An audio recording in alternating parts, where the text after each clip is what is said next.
कहते हैं कि सांप का कांटा पानी भी नहीं मांगता, और अगर जहर कोबरा सांप का हो तो कहानी पल दो पल की ही रह जाती है। कुछ साल पहले की बात है। छत्तीसगढ़ के मेरूगढ़ में रहने वाला मान सिंह रोजाना की तरह अपने खेतों में काम कर रहा था। लेकिन उसे क्या पता था कि उसी खेत में मौत बनकर एक कोबरा सांप वहां घूम रहा है। काम की बेख्याली में गलती से उसका हाथ कोबरा सांप को छू गया और कोबरा ने उसे डस लिया। और डसकर जाते कोबरा को देखकर मान सिंह को अपनी जिंदगी दूर जाती दिखाई दे रही थी।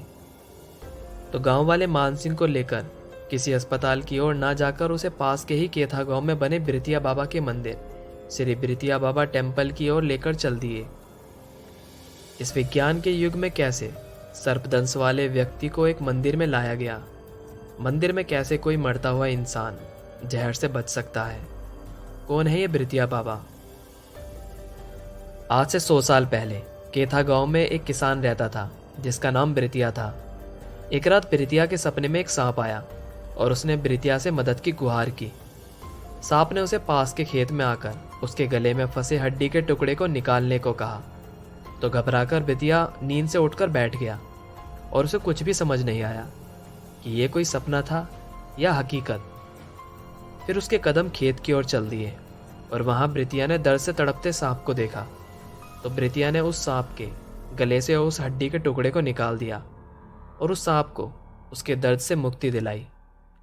तो फिर खुश होकर उस सांप ने बिरतिया को गांव में एक नाग मंदिर बनवाने को कहा और ये भी कहा कि जो भी सर्पदंश से पीड़ित यहाँ आएगा उसे उसके कष्ट से मुक्ति मिल जाएगी और तुम्हारे नाम को लोग हमेशा याद रखेंगे।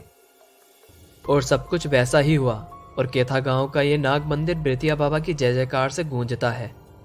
ये थी बिरतिया बाबा की कहानी। सर्पदंश से पीड़ित मान सिंह भी इसी आस्था के साथ बिरतिया बाबा के मंदिर पहुंचा। मान सिंह को मंदिर में लेटाकर पर्दा बंद कर दिया गया। उसके बाद बाहर खड़े लोग बिरतिया बाबा की जय बोलने लगे और ऐसा भी माना जाता है कि जयकारा जितना तेज होता है मरीज उतना ही जल्दी ठीक भी हो जाता है। और कुछ ही देर बाद सर्पदंश से पीड़ित मान सिंह स्वस्थ होकर अपने पैरों से मंदिर के बाहर आया। ये सब देखते ही गांव के सभी लोग बिरतिया बाबा का जयकारा लगाने लगे।